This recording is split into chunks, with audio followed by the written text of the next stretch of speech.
Bismillahirrahmanirrahim. Assalamualaikum warahmatullahi wabarakatuh. Innal hamdalillah wassalatu wassalamu ala Rasulillah wa ala alihi wa ashabihi wa man tabi'a hudah. Pemirsa MUI TV yang mudah-mudahan selalu Allah rahmati. Tahun kini kita akan menyambut bulan penuh keberkahan. Bulan Ramadan yang selalu kita nantikan. Kalau kita tengok sejarahnya, maka tahun ini insya Allah kita akan melaksanakan puasa Ramadan bagi umat Islam sepanjang masa. Itu Ramadan yang ke 1442. Di tahun 1444 ini berarti kita akan melaksanakan puasa Ramadan yang ke 1442. Mengingat bahwa puasa Ramadan diwajibkan oleh Allah Subhanahu wa taala pada tahun 2 Hijriah ya. Sahabat MUI TV yang mudah-mudahan selalu Allah rahmati, Ramadan adalah bulan yang dinanti-nanti. Bahkan Rasulullah sallallahu alaihi wasallam sejak bulan Rajab pun sudah merasakan kehadiran bulan suci Ramadan. Maka dalam sebuah asar disebutkan bahwa Rasulullah mengungkapkan, Allahumma barik lana fi Rajab wa Sa'ban wa ballighna Ramadan. Berikan keberkahan kepada kami ya Allah di bulan Rajab dan Sa'ban, dan antarkan kami untuk sampai ke bulan Ramadan. Dan Rasulullah sallallahu alaihi wasallam sebagaimana yang disebutkan dalam hadis, paling banyak mengerjakan ibadah termasuk puasa dan amalan-amalan yang lainnya ada di bulan Sya'ban. Seakan memberikan gambaran bahwa untuk perjuangan yang luar biasa, jihad, baik jihadun nafas, jihad bil mal, bahkan juga jihad dengan pedang, terjadi di bulan Ramadan. Maka perlu persiapan, perlu i'dad. Disitulah Rasulullah sallallahu alaihi wasallam di bulan Sya'ban memperbanyak puasa. Bahkan Sayyidah Aisyah menceritakan, saya belum pernah melihat Rasulullah menjalankan ibadah puasa sebanyak yang dilakukan ketika beliau berada di bulan Sya'ban. Pemanasan kalau istilah kita ini.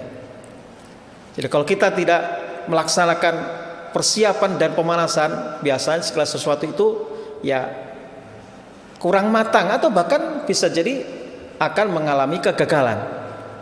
Maka disitulah perlu persiapan menyambut kedatangan bulan yang penuh dengan keberkahan ini, dilakukan berbagai persiapan, termasuk juga persiapan dengan menjalankan puasa-puasa sunnah.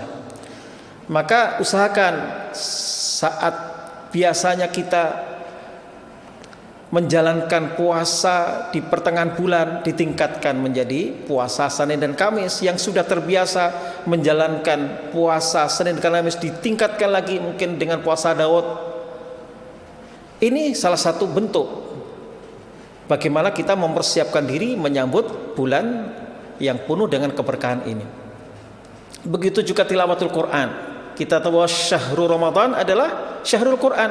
Syahrul Ramadan itu adalah bulan Al-Quran. Syahrul Ramadan alladzi unzila fihil Quran. Diturunkannya Al-Quran itu adalah di bulan suci Ramadan. Maka mengupayakanlah kita dari sekarang ini bagaimana kita bisa mulai bertadarus, mulai menghatamkan Al-Quran, dan nanti klimaknya adalah di bulan Ramadan, di bulan di mana Al-Quran itu diturunkan. Sahabat MUI TV yang mudah-mudahan selalu Allah rahmati, mari kita renungkan, mari kita perhatikan, mari kita fahami, dan mari kita resapi bahwa Allah Subhanahu wa taala menjadikan kemuliaan itu semuanya terkait dengan Al-Quran. Ramadan menjadi bulan yang penuh dengan kemuliaan karena Ramadan itu adalah bulan diturunkannya Al-Quran. Mekah, Madinah menjadi kota yang dimuliakan oleh Allah Subhanahu wa taala, dua kota suci, karena Mekah dan Madinah itu adalah kota di mana Al-Qur'an itu diturunkan sebagai mahbatul wahyi, tempat turunnya Al-Qur'an. Bulan Ramadan, waktu yang istimewa bagi kita semua, kesempatan yang luar biasa di mana Rasulullah Shallallahu Alaihi Wasallam mengingatkan kepada kita, sungguh sial, sungguh rugi, sungguh celaka, rogima anfurajulin, ja'ahu Ramadan thumman salakha walam yukfarlah. Sungguh celaka, sungguh merugi, itu ungkapan dari kata-kata rogima anfurajul. Sial orang yang memasuki bulan Ramadan. Mudah-mudahan kita semua dapat memasuki Ramadan ini dengan penuh khidmat, dengan dalam keadaan sehat walafiat, dan bisa melaksanakan puasa sebagaimana mestinya. Sial sekali orang yang masuk bulan Ramadan, ya, kemudian Ramadan berlalu begitu saja, walam yukfarlah, sementara dia tidak mendapatkan ampunan dari Allah Subhanahu wa taala. Maka mari kita berupaya untuk meraih kemuliaan Ramadan ini, di mana Allah memuliakan Ramadan itu karena Al-Qur'an. Kota Mekah, kota Madinah dimuliakan juga karena Al-Qur'an.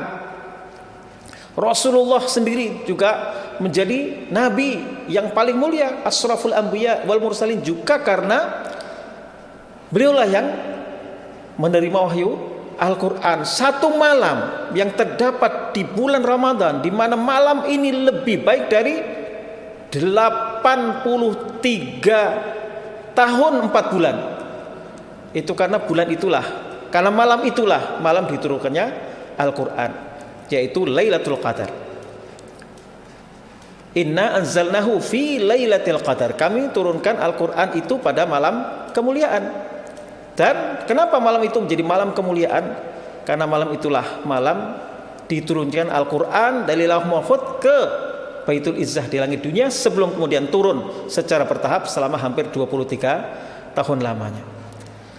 Jadi kesempatan bagi kita untuk meraih keberkahan dan kemuliaan Ramadan.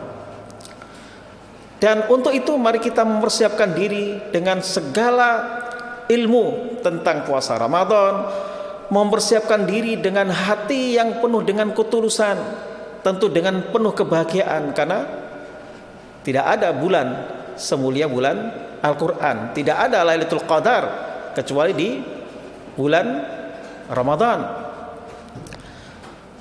Maka puasa yang akan kita lalui pun harus benar-benar kita perhatikan. Jangan sampai puasa asal puasa, ya, tanpa mendapatkan nilai dan manfaat dari puasa yang kita laksanakan. Maka Rasulullah mengingatkan, kam min shaimin laisa lahu min qiyamihi, kam min shaimin laisa lahu min siyamihi illal ju'wal atas. Betapa banyak orang yang berpuasa, tapi dari puasanya itu dia tidak mendapatkan apa-apa kecuali lapar dan dahaga. Puasa sih puasa, tapi nilai puasa, pahala puasa, keberkahan puasa tidak didapatkannya. Begitu juga qiyamnya, kam min qaimin laisa lahu min qiyamihi illa sahar. Betapa banyak orang yang qiyamul lail, tarawih, tapi kemudian nilai dan pahala yang dia tidak dia dapatkan sebagaimana mestinya. Maka Imam Abu Hamid Al-Ghazali, Hujjatul Islam, dalam kitab Ihya Ulumuddin mengklasifikasikan orang yang berpuasa itu menjadi setidaknya 3. Ada saumul umum atau saumul awam, puasanya orang awam. Ya pokoknya, ya, syarat sahnya puasa itu sudah dipenuhi. Ya puasa sih puasa, tapi ya masih dinodai dengan berbagai hal yang bisa merusak puasa. Puasanya sah, tapi nilainya itu yang hilang. Yaitu puasa yang hanya menahan lapar dan dahaga, tapi tangannya, telinganya, ya, mulutnya tidak ditahan. Seperti kita tahu bahwa makna saum atau asyam itu adalah al-imsak, menahan diri. Ya, sesungguhnya bukan hanya menahan makan dan minum serta menahan untuk menghindari hal-hal yang bisa membatalkan ibadah puasa, tapi nilai itulah yang lebih penting. Maka Imam Hujjatul Islam Abu Hamid Al-Ghazali kemudian menjelaskan klasifikasi yang kedua, saumul khusus. Kalau tadi saumul umum, yang puasa yang orang pada umumnya atau puasanya orang awam, ya.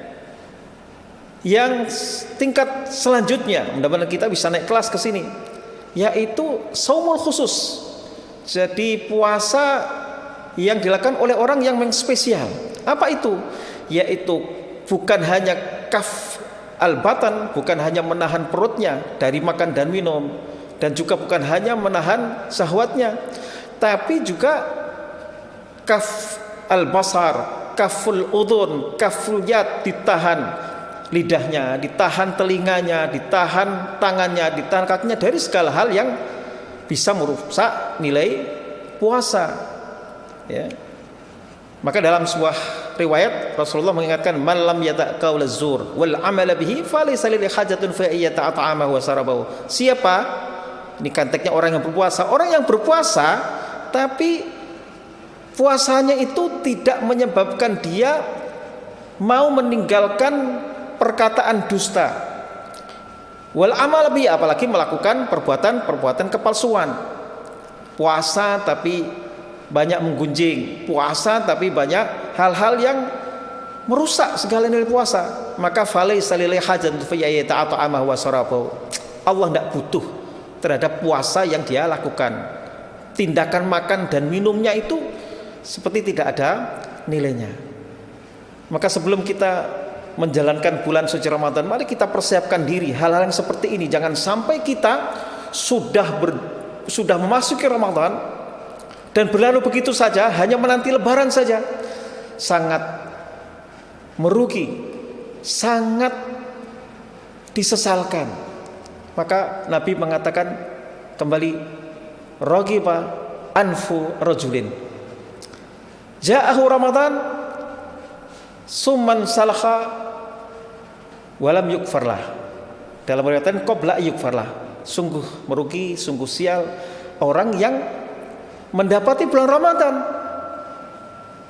kemudian Ramadan berlalu begitu saja tanpa mendapatkan ampunan dari Allah Subhanahu wa taala. Bagaimana kita meraih keampunan dari Allah? Maka kita melaksanakan puasa yang sebagus mungkin, seoptimal mungkin. Apalagi kalau kita bisa mampu yang kelas yang ketiga, saumu khususil khusus, kata Imam Al-Ghazali. Ini puasa yang sudah super eksekutif. Jadi puasa kelas ekonomi, kalau istilah kita kendaraan itu ada kelas eksekutif dan super eksekutif, khususil khusus. Puasanya bukan hanya sekedar fisik, tapi hatinya. Maka beliau mengatakan, jadi puasa yang betul-betul super spesial itu adalah di mana meninggalkan segala hal yang rendah, yang duniawi. Bukan berarti tidak mencari dunia, tapi orientasi itu saja, orientasi ukhrawi. Maka Allah dalam hadis mengatakan, was-saumu li wa ana azibihi. Puasa itu untukku dan aku yang akan langsung memberikan pahala kepadanya. Kullu amali ibni adama lahu. Setiap amal perbuatan anak Adam itu untuknya, maksudnya diberi ganjaran, ada kalkulasinya, ya. Misalkan membaca Al-Quran, satu huruf, satu kebaikan dilipat gandakan 10 kali lipat. Membaca Alif Lam Mim berarti sudah 3 kali 10, 30 pahala, ya. Illas saum, kecuali puasa, fa innahu li wa ana azibihi. Beda dengan puasa. Puasa itu enggak pakai pahala yang pakai kalkulasi seperti itu, dan aku, kata Allah, yang akan langsung memberikan pahalanya. Maka orang yang puasanya memenuhi syarat rukunnya, kemudian nilai betul-betul dapat didapatkan, maka dia menjadi seorang yang sukses dalam menjalankan puasa dan nanti dipanggil oleh Allah dari pintu surga, namanya pintu Royan. Itulah yang ingin kita dapatkan. Jadi bukan hanya puasa itu bukan hanya menunggu lebaran, menunggu mudik, tapi mari kita mempersiapkan diri menyambut kehadiran bulan suci Ramadan tahun 1444 Hijriah ini dengan penuh hikmat, dengan segala persiapan yang matang, sehingga pada akhirnya kita akan meraih kesuksesan dalam menjalankan puasa Ramadan tahun ini. Barakallahu fikum, wabillahi taufiq wal hidayah. Wassalamualaikum warahmatullahi wabarakatuh.